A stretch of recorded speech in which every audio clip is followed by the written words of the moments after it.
Those of you who may or may not know, we were created in 1968 by Congress as a memorial to Woodrow Wilson to kind of bring together the policymaker and scholarly communities. And so we've been around since 1968. The China Environment Forum, we turned 17 this year. Woohoo! We are well deep into our teenage years, which means we still are a little bit rebellious, maybe. My name is Jennifer Turner, and I've been the director here for almost 15 years, where we put on meetings, put out publications, do lots of research, and just kind of get people together in the government, NGO, business, and research spheres around the world to look at energy and environmental issues in China. And happily, one of my projects I've been doing for a long time is called Cooperative Competitors, looking at U.S.-China clean energy relations. And I don't know if you noticed, about 10 days ago, there was maybe a big announcement, right?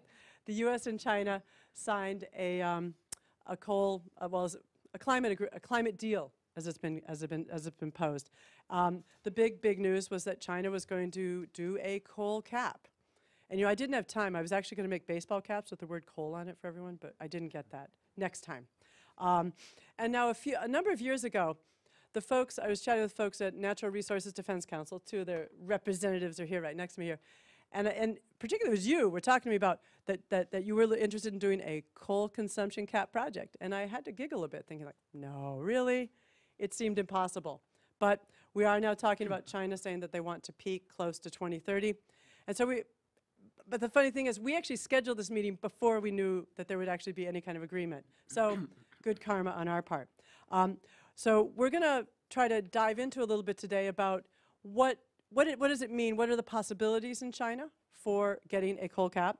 And we're going to start off. We've got Jake Schmidt here, who heads the international program at NRDC, and he's going to give us a little context on what a little bit happened before the agreement, and talk about the overview of their coal cap project, which I think is, I love the name, but you do need the baseball caps. We'll order them. You order them. I think they're on back order. They're on back order. And then we have Yang Fuchang here, who gets the hard-working prize for a speaker. He just arrived last night from Beijing, and he goes back tomorrow. Ooh, applause for this man here. Yeah. Yay. Well, I mean, you should applaud. I mean, we're lucky to have you here, because he heads the coal cap project there at NRDC. He's a senior advisor on energy and environment and climate change at the Beijing office. And he's going to give us a bit of a dive into, I mean, we all kind of know why China needs it, but he's going to tell us a little bit the why and what are some possibilities in terms of policy and steps that China can take. And then we got Hu Tao here. You only had to come from across town. Hu Tao used to live in Beijing. Now he works at the WWF office here in town. He heads the China program for the U.S. office. And he's going to get, now don't get scared, because your title is going to scare them. He's actually going to talk about long-term pricing strategies for coal. Do not fall asleep. Because this is important stuff. If you don't get the price right, and Hu Tao, you're going to make a good crack. And just so you know, people, I make these people speak for obnoxiously short time periods. But he's going to give us a sample of what this could mean for China. And then to wrap it up, we got Kelly Sims Gallagher, who I knew since she was a PhD student years ago. She's from the Fletcher School, where she's an associate professor of energy and environmental policy. But right now, she's serving as senior policy advisor on climate change and energy policy at the White House Office of Science and Technology Policy. Thank you for being here. And she's going to, you always have a good closing picture, right? So she's going to talk about a little bit about the joint announcement and how it relates to China's coal trajectory. Your job is to drink lots of coffee and tea, leave some for Fuchang, and ask some interesting and compelling questions at the end. All right? Are you ready? Jake? I'm ready. Let me pull this closer. Well, thank you very much. Thanks for having us, and thanks, Jennifer, for pulling this together. As you mentioned, we actually planned, we were trying to pull this off before President Obama went to China to sort of preview the conversation. And in some sense, it sort of feels like it's actually probably better that we did it afterwards. Before, we probably would have told you that such an agreement wasn't possible. But now we can actually look at what it means on the ground and how we actually achieve a CO2 peak in China before 2030, as the agreement sort of outlines. So wanted to give you some, just a tiny bit of context. We all know we're DC policy people, those watching abroad. and around the world or around the U.S.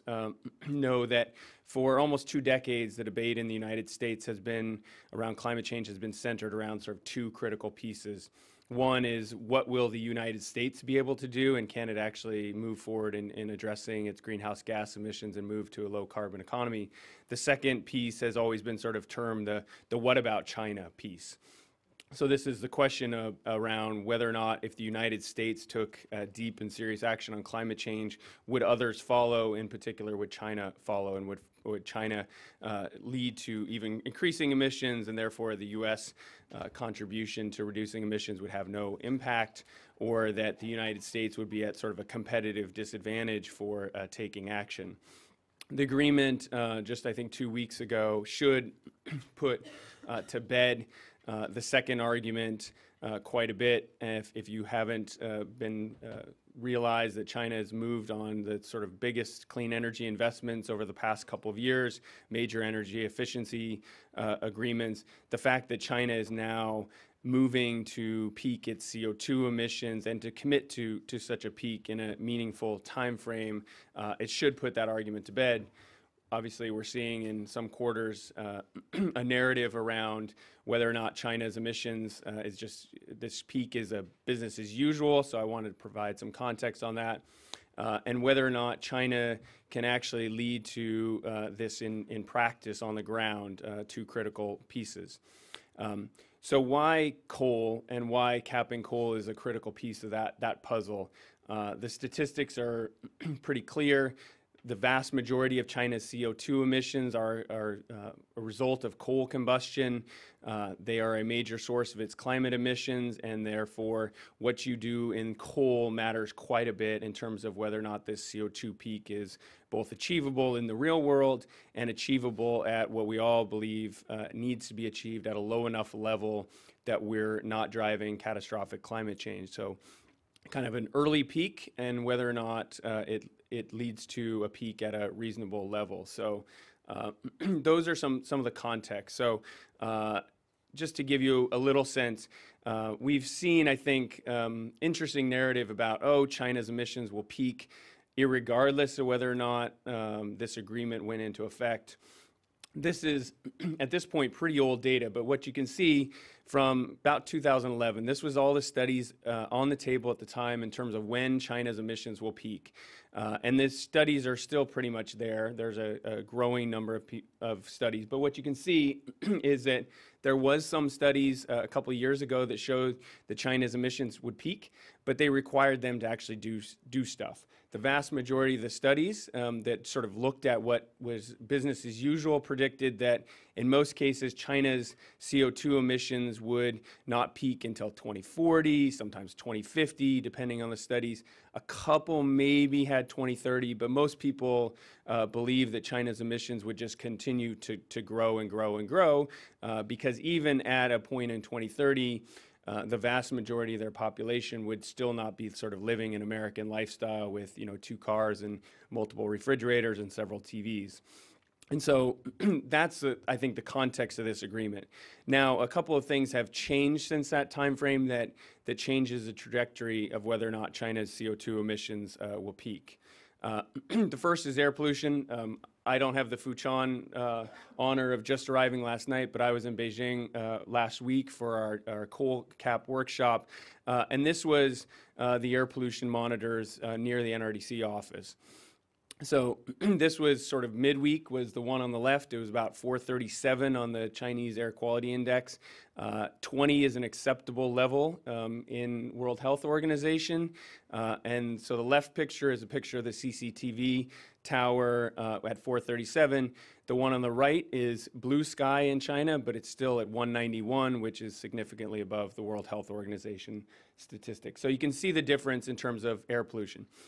And that's not just a Beijing thing. This was the monitor in Hebei province, and you can see the monitor around the country, just a snapshot of the monitor. Everything that is not lightish green, or even that is still pretty much above the World Health Organization. So everything that's purple, red, orange are levels that are significantly above World Health Organization levels, and levels that are dangerous to all populations, including the elderly and the sick and children.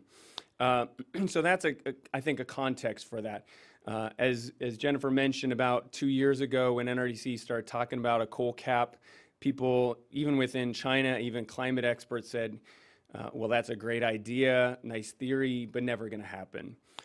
Air pollution became such a central focus of the central government's attention because the public was outraged by these monitors.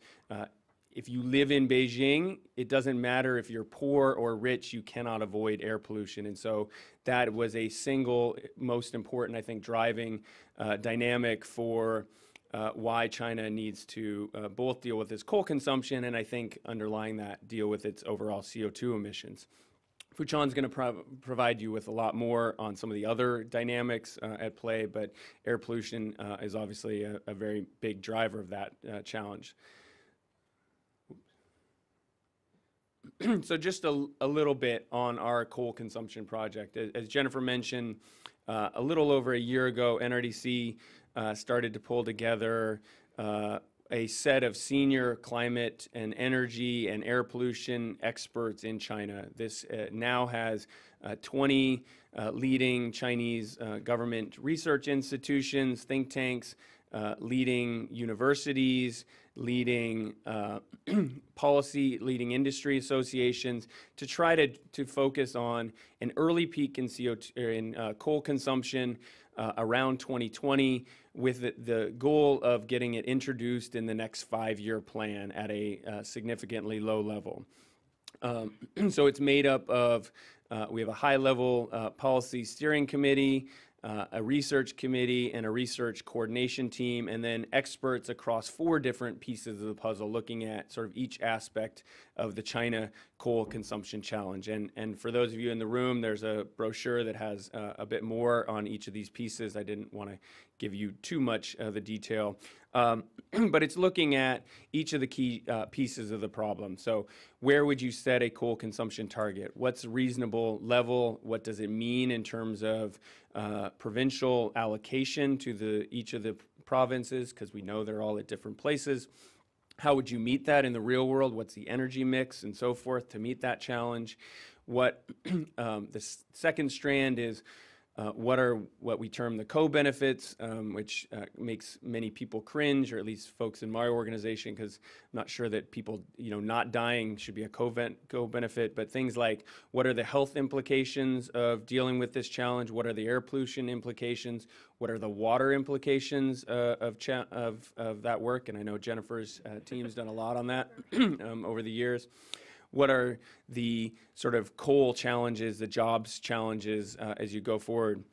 The last piece is looking in China. As everybody knows, China's coal consumption is very different than most countries in the world, where about half of its coal consumption goes to the non-power sector. That's very rare around the world, where most countries it's more that would go to the coal-fired power plants than to the industrial sectors. So looking at what do you do in the cement sector, what do you do in the iron steel sector, what do you do with these challenges of coal to gas, and what are the implications for that of water and CO2 emissions? And then the last piece of the project is sort of looking at the regional allocation with also a focus at what are the implications of sort of the Western development, as there's plans to expand coal consumption in the western part of the country to get closer to the coal mines, and also at the same time help to build out a part of the country that's in sort of less well-developed part of the country. So these are some of the pictures of the people. We don't have any names associated with them, but they're leading they're leading researchers from energy. He can do all of them, but I'm not sure we need to go into the Facebook of the China Coal Cap project. These are sort of the coal book page. These are senior researchers from the Energy Research Institute, Tsinghua, Chinese Academy of Social Sciences, and so forth. These are the government officials that are sort of helping to guide and steer the project. And these are some of the sort of leading researchers to help to drive the policy forward. So we've embarked on what I think is quite a daunting challenge, but just last week we had a major workshop in Beijing with over 450 people, mostly Chinese citizens, that focused on coal consumption. I think if you would have done such a workshop about a year ago, you might have had 12 people in the room. But the fact that we had 450, I think, is pretty telling to where this has risen up to the top of the debate. And so you're seeing a number of leading officials in China starting to connect the need to deal with a coal consumption peak in the next 5 years as a critical driver of achieving this CO2 peak that the government just committed to. So they're very interlinked, as we all know, and they're very interlinked, I think, in terms of the policy objectives. Now, the good news is we don't have to wait for the project to actually drive results. Just last week, the State Council set out a coal consumption target of 4.2 billion tons by 2020 or in 2020, which is a good start. We are trying to achieve a bit lower of a coal peak, and Fuchan will give you some of that sense, but I think that's an emerging sign that the debate has shifted from whether China's CO2 or coal consumption will peak to when it will peak, at what level will it peak, and how do we ensure on the ground the kinds of policies and measures to achieve an early peak in a meaningful way, in particular through growing interest in some of the market mechanisms as a way to drive that. So with that, I will be happy to stop and turn it over to Fuchan, who will give you a bit more details, and then we'll take some questions, I think, at the end. Okay, some applause for the man you're not quite as jet-lagged, right? I'm recovered now at this point. Okay, Fuchan, sorry, a little bit of yoga pose here for you.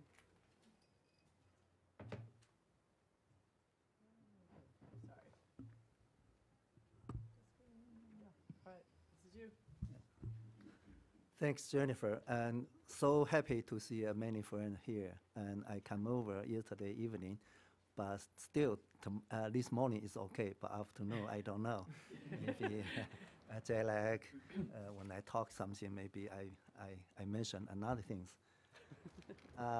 So from here, I give you some today what I like talk about. And from these slides, you can see China consume too much coal, particularly after 2000, and because China entered the WTO and industrialization, urbanization make coal consumption is increased 3 times compared to the 2000. And I like to remind you what is the 2000, the total energy consumption, because Chinese government just announced by 2030, 20% of energy consumption will come from renewables. And that means the total renewables equal to the total energy consumption in the 2000, that almost equal to total oil consumption in US. And why we deal the coal, and from here you can see the coal is a kind of bad, bad enemy for air quality and for CO2 emission, particularly if we take a emitter smaller than the primary PM2.5, that is 62% is from coal. Another one is SO2, that is the highest, is 94% and from coal. If we don't have any strong solution and policy to deal with coal, how can we do others? And these slides tell you, and in the right-hand side, you can see this is the energy coal consumption intensity, and is a perfect match with the PM2.5 emission that's get from satellite. And so this is overlap, and we can tell you is if we don't deal and reduce the coal consumption, we have no way to get rid of the PM2.5 pollution.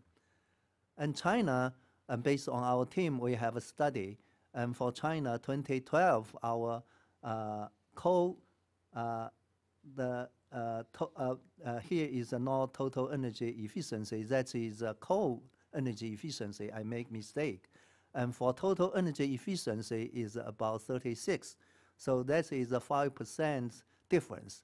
And that means for natural gas or for oil, the efficiency is much higher. That means China consume too much coal and make a coal system efficiency is low. And so we waste a lot of energy. And our team has also studied what is the true cost for coal in 2012. Based on this study, we add up from development stage, transportation, and also coal combustion, and particularly that is for public health. Total add up is about 260 yuan per ton. That is the lowest bound, and because we are much more conservative, we don't like to argue, so we always take the figures in the lower figures, and so that is very useful numbers and for policy making. If they design the policy and regulations or tax, and they have a figure out what all these options, policy option can bring the benefit for the society. And also for the CO2 emission, Chinese government didn't carry out the study about loss and damage. So this is a figure we take about international community. That is also lower bound. So for the CO2 have an impact on the social and ecological system. That is about 160 yuan per ton. So that add up is 420 yuan per ton. That because the coal consumption caused the losses. So they have many rail line and to concern about the coal use. And if somebody asks me, we all know the water resources, and Jennifer particularly interested in this, and energy issues, and I will say energy resource is much severe. Because China, without resources, maybe we can only stand a couple of days, but without energy, we still forever. But use wood or others. And so from this, you can see the water resources and coal resource reserve is a reverse. That means the coal is rich in the resources, but water in that area is a scarcity. And also in China, and from the picture and Jake showed you, and PM 2.5 or other pollutants is so severe. And for the China now, we for our project we establish this we call the rain line for the PM 2.5. So in the future, 2050, maybe we can reach about 15 milligram per cubic meters. That is that's still not WHO recommend. Recommend is rain line is a 10. So for US and Europe, still not reached the 10 yet. But for China, we are far away. So we can see maybe we need 3 decades or 4 decades to reach this. WTO says it's a long way to go, but the question is we have to reduce these heavy pollutants significance to reduce the public health. So based on our study, if current 2012, what is caused the people early death? Only coal itself is about 670,000 million people die earlier, and we have only account other disease like asthma, or the see the public the health the system the cost for that, and so this is see because the different area and have a different pollution levels. So we see in the Beijing, Tianjin, and Hebei area, also Shanghai area and Guangzhou area, and they have also they have their targets. And so this give our hint how can we do our study and based on the local, because local is quite different. And for the CO2 emission, and based on the Chinese research team, and they give us 3 scenario. And for the red one, that means more than 66%, and we can reach the 2-degree, this goal. And for the blue one, that is about 33%. So what is our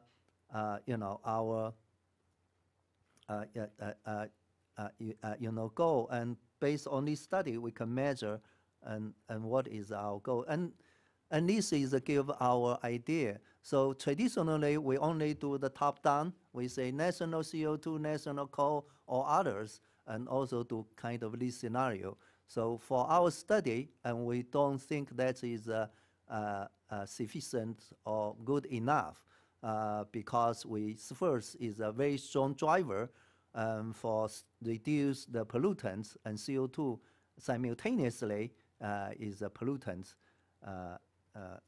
fighting. And so we have 3 scenarios. We work together simultaneously. One is top-down, and we consider about the GDP growth and national strategies, and also have a sector, because we have to bring sector in, and that's quite important. And third is a bottom-up, because different region, different province, different cities, and they have their different goal for the pollutants and for the CO2 emissions. And so we have bottom-up. And finally, we have expert team to decide what is our Cocap look like in the future. So this is a top-down scenario, and they can give you a couple scenarios and tell you how can we reduce the coal consumption and also CO2 resumption. And this is a sector scenario also. This is based on the coal-intensive sector, iron and steel, cement, and also building, and also coal chemical and others. And we also deal the different regions, and because for different regions we have 3 levels, and one is a city level, municipal level, and second is a provincial level, and most important for air pollutants, that is a regional level. Because if we don't have a regional level, we have no way to move the PM 2.5 out. So this is a regional level. We base on the different cities and different provinces and get out and get this scenario. And so finally, we get our Cocap target, and that is a red line, and you can see that is between the lowest scenario and 2 scenarios, and so that's a give idea. And Jake said the Chinese government said is a target for 4.2 billion tons by 2020, but I will correct one word, that is not peak.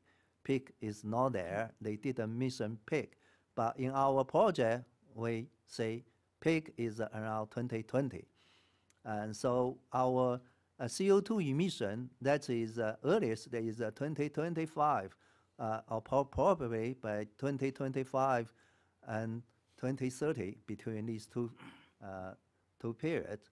And also our total energy consumption will decline by 2040. So that is our some initial idea, and our final report will come out is February next year.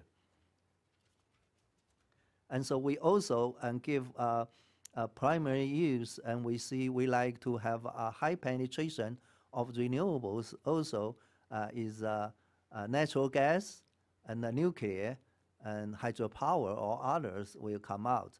But particularly keep in our mind is energy efficiency, and that is the most important alternative energy. Before you go, Flick, what from your scenarios, what is the percentage of renewables in the? Do you have that later? Yeah, that is a good question. Is I want percentages. yeah, percentage, and based on our study, we like to see 2030 is higher than the government say 20%. We like to see 22 or 23. That's possible, because from the 2015 to 2020, based on the Chinese target, every year the renewable energy will increase is 0.66% of the renewables.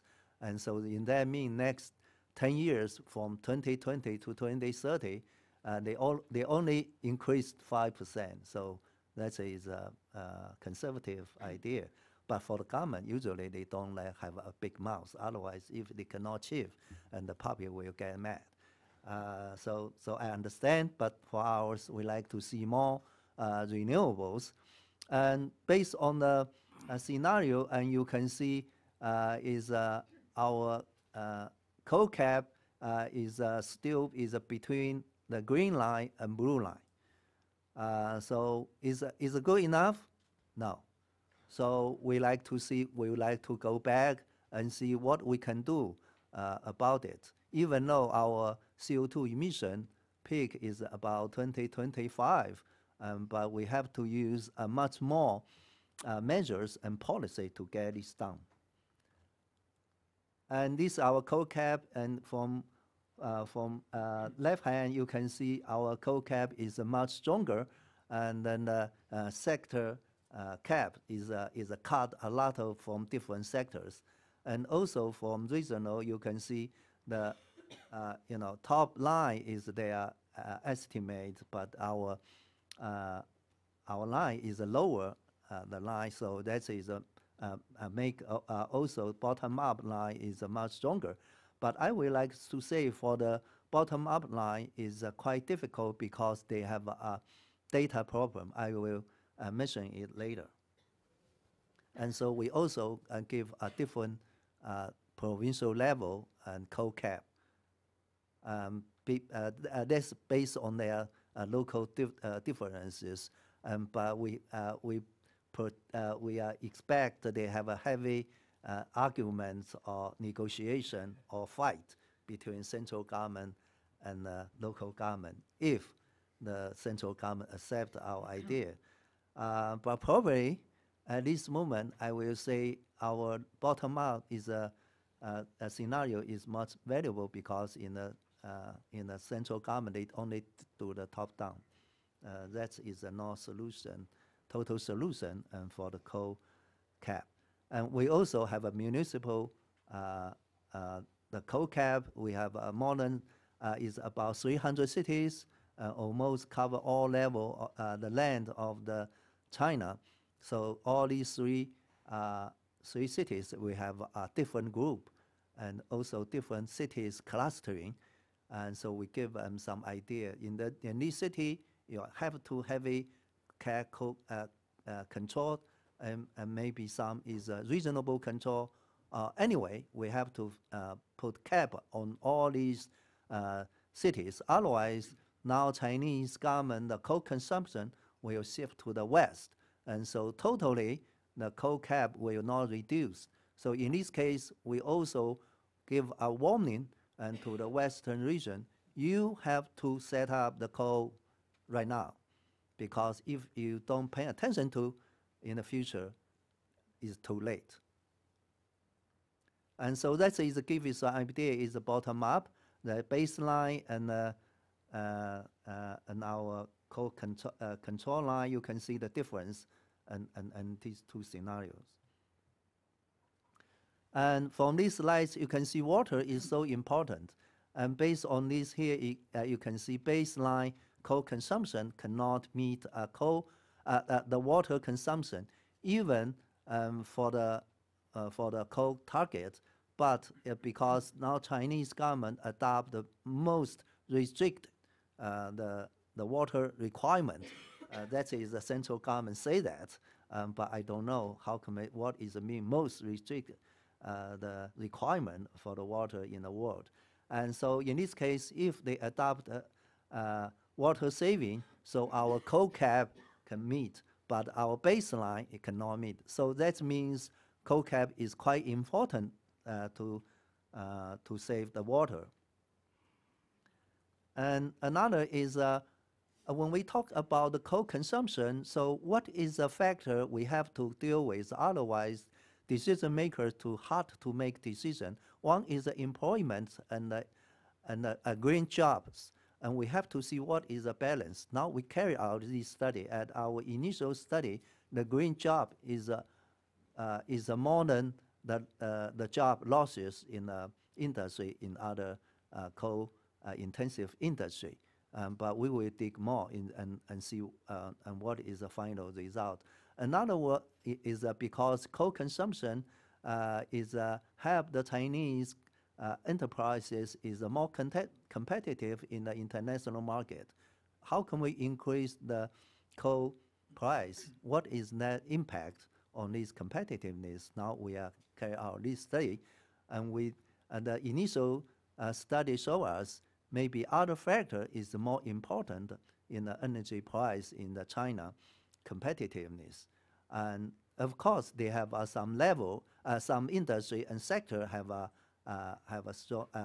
some losses, but we have to do some policy and to do something.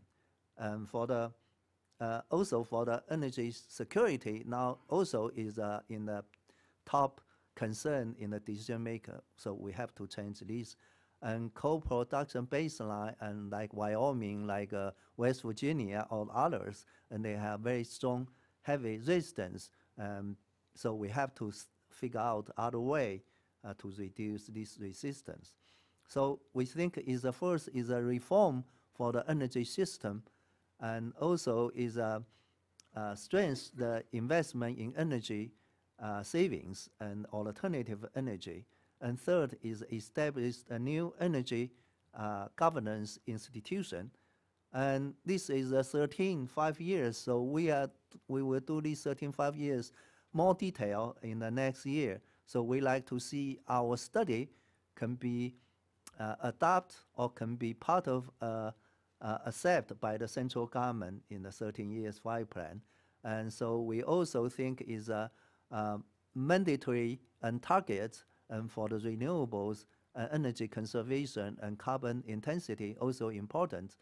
This Sino-US joint announcement, and we personally, I think we meet 2 important targets. One is a carbon intensity, another is the energy saving target we haven't mentioned. So in the next year, in the first quarter of the next year, we hope in the INDC, the Chinese INDC approach can be announced, these 2 targets. If based on these 2 targets, for the expert, they can easily calculate Chinese, the government, the targets, the CO2 emission by 2030 can be reached or not. And establish a new energy security institution, the governance. And we also understanding is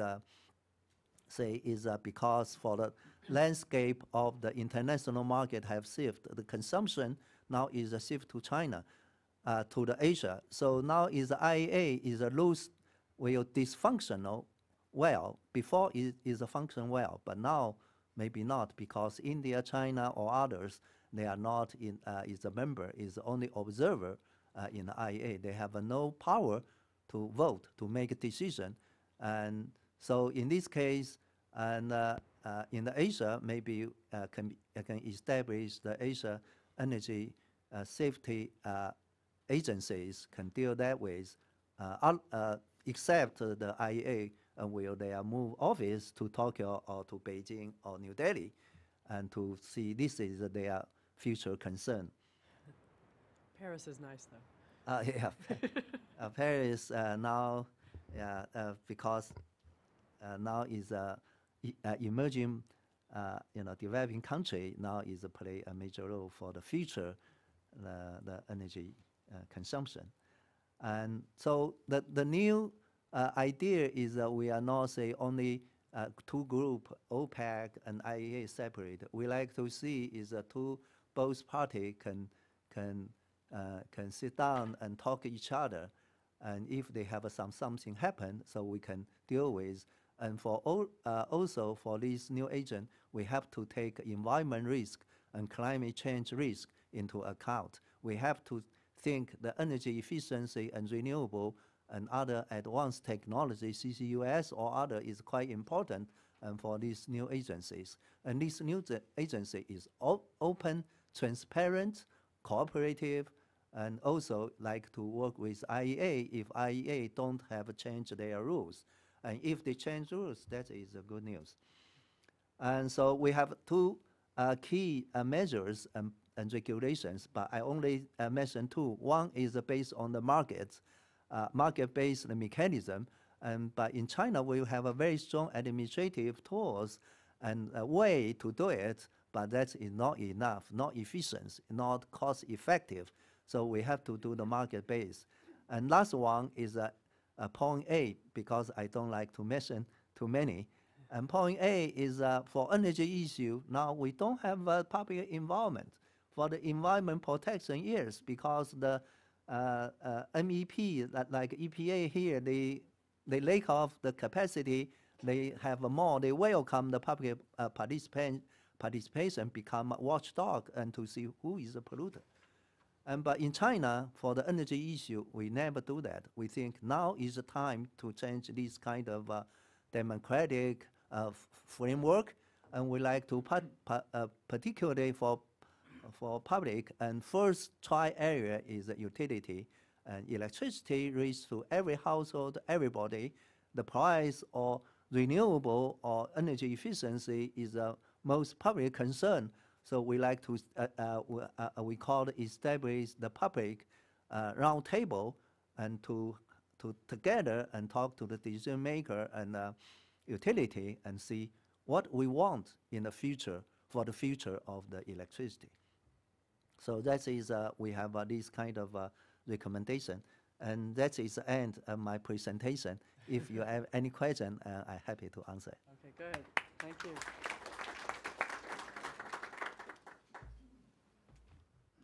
that going to be close enough for you?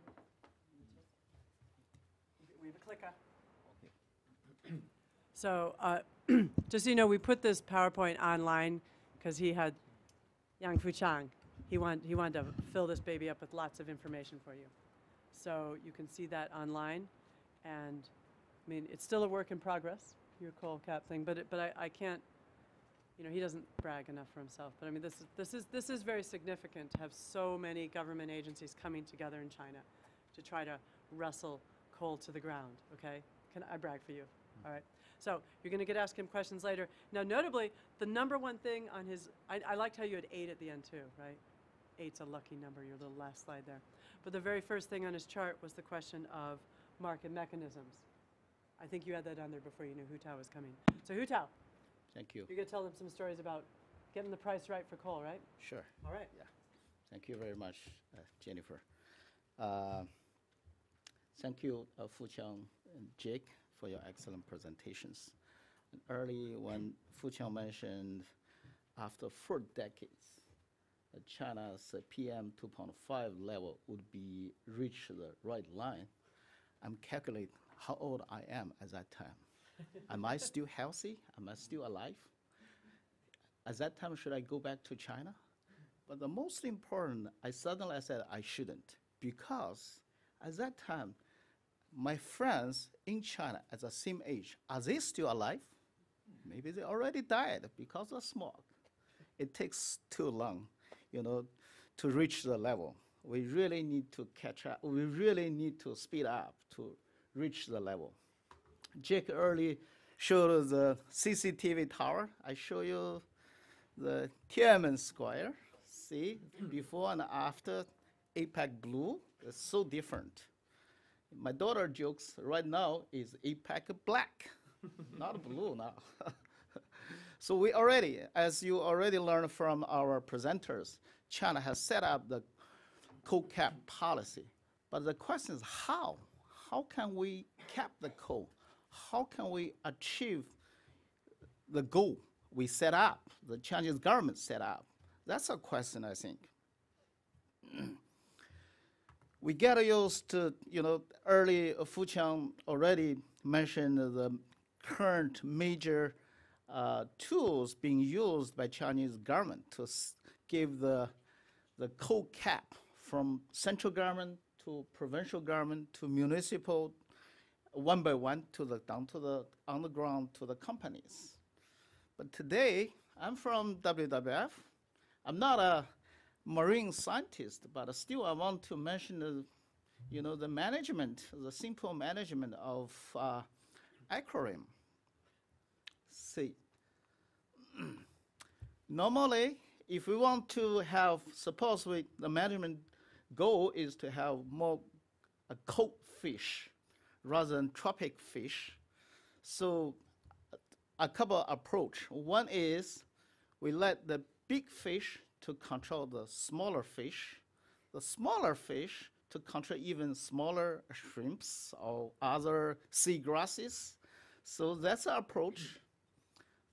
And if we change it to another goal, if we lowering down the water level to count which are the cold fish, we let the cold fish leave, let the tropic hot fish go.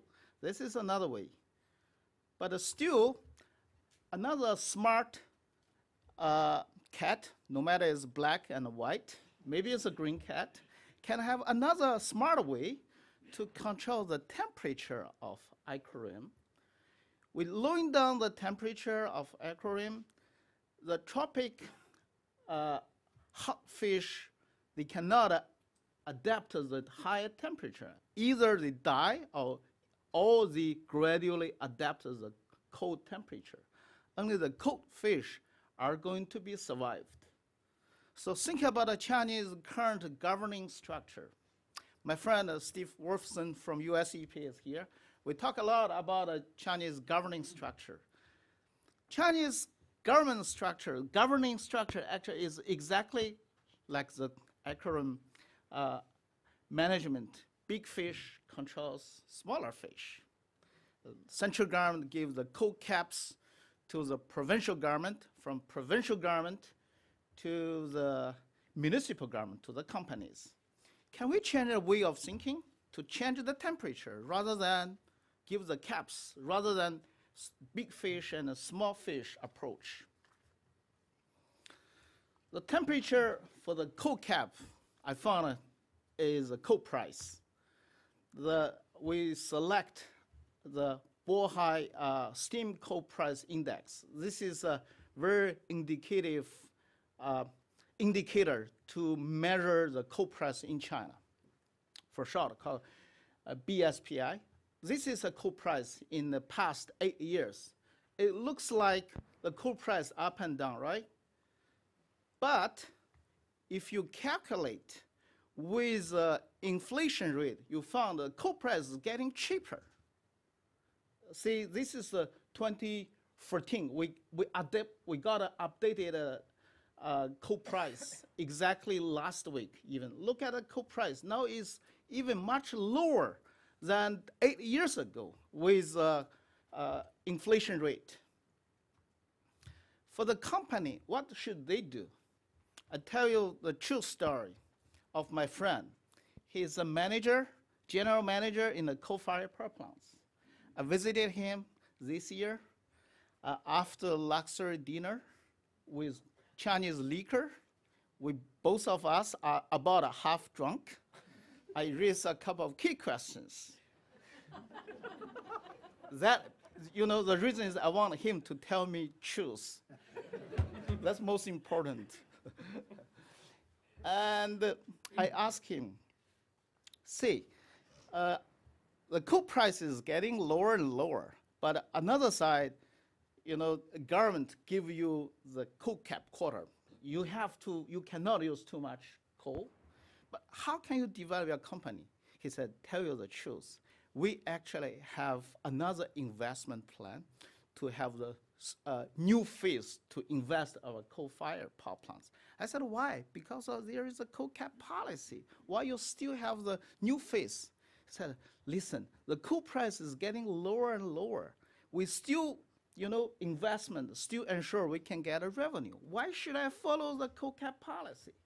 And even, I don't want to argue with the officials. If I argue, what is the legal base? How can I follow the regulations? When even the local officials at the municipal level, politically they would say, yes, we want to reduce coal, we want to cap the coal.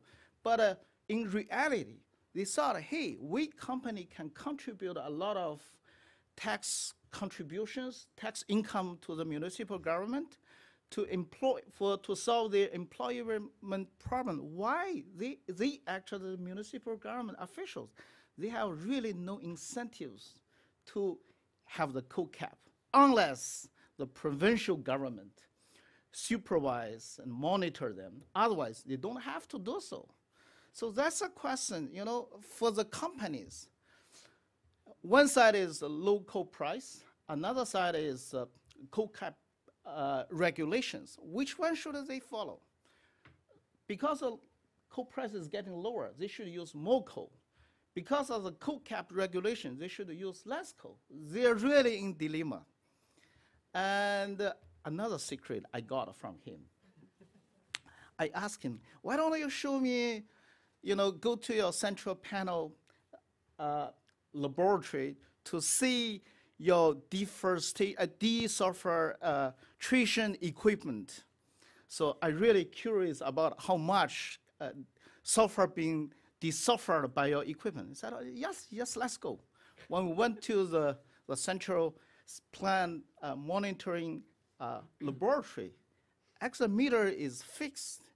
It doesn't move at all. I said, what happens? He said, oh, maybe today we stop operation, we inspect the machine. I'm joking with him, hey, friend, tell me, how many days per month you have inspections? He said, to be honest, if nobody is coming here from the municipal, provincial government, to be honest, the machine is everything for us on the inspection. So you see how many, that's a true story. So the question is, how can we solve the problem? One side, I mentioned coal price is getting lower. Another side, actually, they are facing the strong mandatory regulations to have the Cocap. Can we let them put together? Why don't we, you know, let the Cocap policy become the price signal to the companies? We give the proposal to the central government. We're still working on that. We are going to be finished early next year. So this is the early result. The proposal is to have to reform the current resources and environmental tax. The principle is to tax the resources and environmental polluters for internalizing the external cost. So Dr. Yang has already, in the past, when he was in Energy Foundation, that did a work, very significant work, to calculate the real cost of coal is roughly over 200 or 300 yuan per ton. But the question is, how can we internalize those environmental costs? Even for coal is non-renewable resources, is depletion every day. We also should, you know, calculate the depletion cost. Put together should be over, I think, 300 or even 500. But how can we internalize this? So the principle for us is to tax the coal from the resources of orange. That means when coal being mined, immediately taxing. When the coal is being imported, immediately taxing. And not immediately, is gradually escalated day by day even. So like an interest rate in the banks, in the commercial banks. This is our some calculations. If we put the tax daily is 0.1% growth rate. The tax based is current base, is roughly 20 yuan, including the coal resource tax, including the sulfur dioxide levy fee, including many provincial management, coal fees, blah, blah. Anyway, per ton is roughly 20 yuan. This is starting point. If we tax them by the rate, increasing growth rate 0.1% daily, see, this is the red line is a taxation rate. And the blue one is a market up and down. reflect the demand and supply. The black one actually is a combination of tax with the market demand and supply.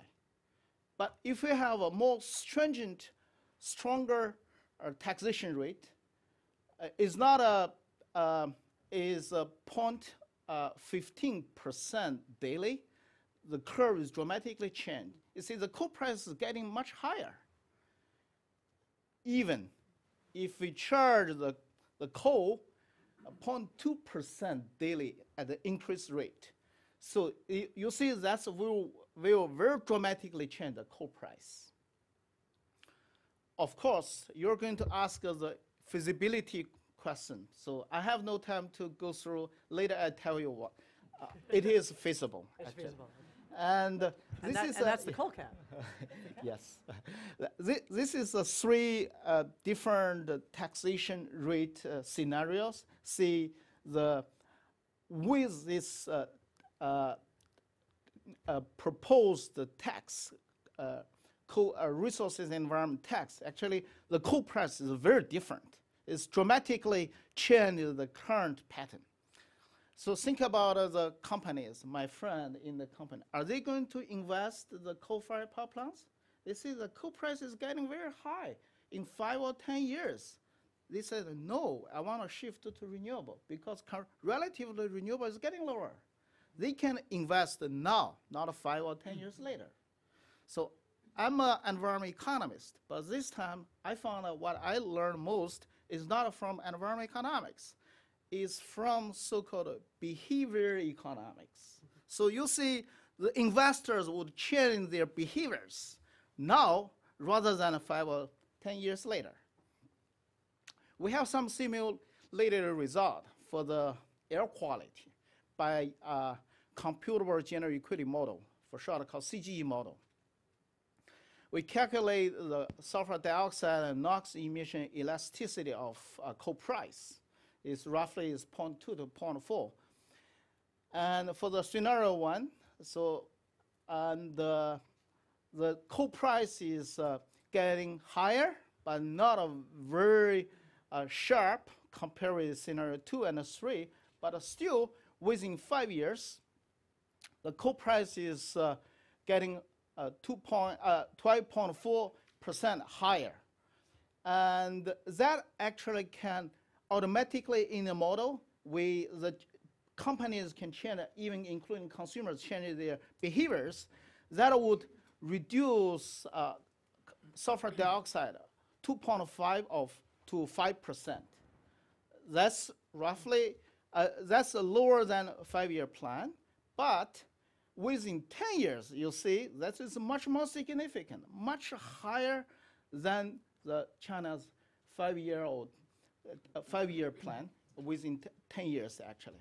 The scenario 2 and 3 is even more significant. Those actually are still without consider, this is only the company when they feel the price change, they immediately change their economic behaviors. If consider their behavior economic effect, that's even more significant. So, based on our research, we found the resources and environment tax reform policy is a long-term mechanism.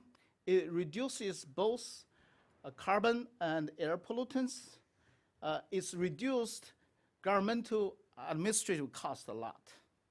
So it improves efficiency of economy. It prevents spill effect from one place to another place. As I mentioned before, actually, here in CEF, I mentioned the stupid China's air pollution policy move Shogun from Beijing to Hebei. Now the wind blows back. That's the reason I thought stupid. But now because Hebei is also being, controlled, so the Hebei air still probably in the future is going to move to other neighboring provinces, Shanxi or Henan, wherever, we don't know. But the wind still blows. Wind still blows. It's called cash and carry karma. To Beijing, maybe not exactly to Beijing. But if we have the national policy on coal resources and environmental tax, that actually prevent a spill effect. And this policy is necessary and feasible. I have no time to tell you the feasibility Q&A. later. Yeah, Q&A, yes. And the policy, most important, we found where the policy actually reform is meaning to Premier Li Keqiang. We found the policy actually exactly meets Keqiangnomics' 3 goals. I thought it was like economics initially. Like economics, okay. But I found it's better than Abe economics. He has 3 goals: growth, stability, structure adjustment, and reform promotion. That's a policy exactly meeting his 3 goals. The rate actually is powerful tool is as a central bank interest rate can adjust to change the behaviors of the companies. It's also approach to maximize environmental benefits by minimizing environmental costs and reform. Thank you very much. All right. Getting the price right is incredibly important. All right, as our closing pitcher here today. Kelly. Okay. Well, thank you again, Jennifer, for inviting me to participate in today's event. It's a pleasure to be here and to see all of you. I'm going to talk about the historic announcement between President Xi Jinping and President Barack Obama and how I think it relates to the coal cap issue. But before I get into that latter part, I just wanted to talk a little bit about the joint announcement, which we thought was a historic step for climate change action and a historic step for the U.S.-China relationship. We also believe it's a major step forward for the multilateral climate negotiations, which I know is not really the focus of this morning. But by announcing our commitments, post-2020 commitments early, our hope is to encourage all major economies to put forward ambitious commitments soon and to work across traditional divides and conclude a strong agreement in Paris in 2015. This joint announcement is, for those of us who've been working on these issues for a long time, is really a milestone in the U.S.-China relationship. It's the culmination of a major effort between the two governments during the past year, and I'd like to acknowledge my colleague sitting right here to my left, Vance Wagner, who was a key member of the team working on this announcement from the Special Envoy for Climate Change office. And I think the agreement was inspired by serious shared concern on the part of both governments and both presidents about the global effects of climate change and our joint commitment to leadership as the world's largest economies, largest energy consumers, and largest carbon emitters.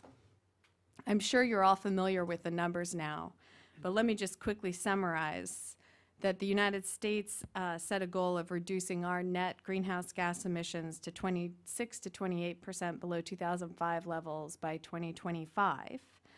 And this goal will double the pace of carbon reductions, annual carbon reductions, in the post-2020 period from the pre-2020 period. And we believe it's consistent with achieving much deeper economy-wide reductions over time on the order of 80% by 2050. And as we've been discussing, China agreed for the very first time to peak its CO2 emissions around 2030. And it's important to note in the joint announcement, it also committed to strive to peak earlier. And we believe this is consistent with, let's see if I get the term right, leakonomics, economics. But also President Xi Jinping's commitment to restructure the economy, dramatically reduce air pollution, and accelerate their reform agenda. And the second related target was that China announced it would expand the share of total energy consumption coming from non-fossil energy sources to around 20% by 2030. And to meet its goal, China would have to deploy somewhere around 800 to 1,000 gigawatts of wind, solar, nuclear, and other non-fossil targets, which is about the entire coal-fired capacity of China today. So you imagine building that whole capacity all over again with non-fossil electricity sources. And it's also equivalent to almost the entire electricity capacity of the United States today, total capacity of the United States today. So it's quite a significant target. China's CO2 peak year target will undoubtedly require that China's coal consumption will need to peak as well. And we expect that that will happen well in advance of 2030. But to really bend the curve down, to achieve a true peak, the peaking of coal consumption is necessary, but probably insufficient. China's target will definitely require aggressive new policies in support of the non-fossil target, but also policies for other sectors beyond electricity, including transportation and the industrial sector, policies to address non-CO2 gases, energy efficiency policies, as Yang Fuqiang mentioned, as well as continued economic reform that will reduce China's reliance on the industrial sector and increase reliance on the tertiary or service sectors. I also think it's important to reflect on the fact that both the United States and China agreed to increase ambition over time, and that they recognize that their actions are part of a longer range effort to transition to low carbon economies, mindful of the 2-degree temperature goal. So this is a giant first step, but it's not the last step. And we certainly, I think both countries recognize that there's a long way to go. And consistent with this long-term thinking, there were also some important announcements related to energy technology cooperation, and a couple of them that directly relate to coal. So one of them was a renewal of the U.S.-China Clean Energy Research Center, which has a existing track on advanced coal technologies. So the whole center was renewed for another 5 years, and that means that that track will continue for another 5 years. By the way, we added a new track on the energy-water nexus, which also relates to coal, and is a topic of really great interest on both sides. And then secondly, we announced 2 demonstration projects for CCUS.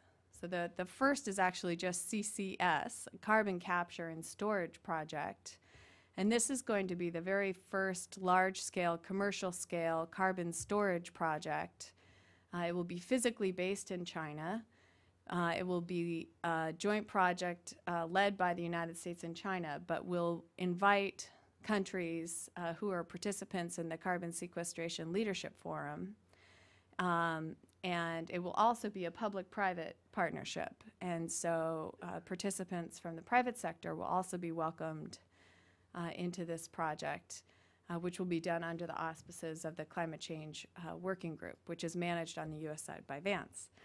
And the other one is interesting CCUS. The U stands for utilization project, and that's, many of you may have heard of an enhanced oil recovery. This is an enhanced water recovery project, EWR.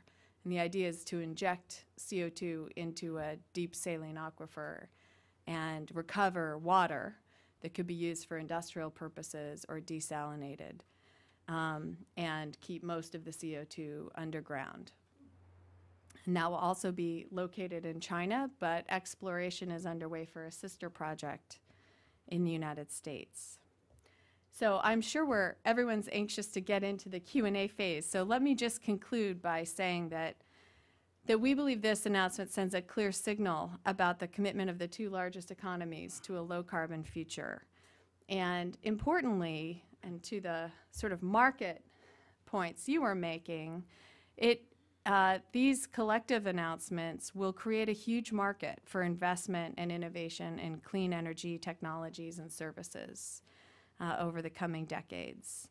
We believe these new markets represent an unprecedented opportunity for U.S. business to extend their leadership in the clean energy sector, and moreover, by acting together with China to control carbon pollution, we believe we've created a level playing field for companies that are competing in these global markets. So thank you. Okay, good. Thank you. Okay, we're going to start the Q&A. I should note that Kelly's comments in the Q&A are completely off the record. So we are, I know I see them, the video guys are shutting down and the webcast off, but you know, you can ask your questions. So we'll start. And when you raise your hand,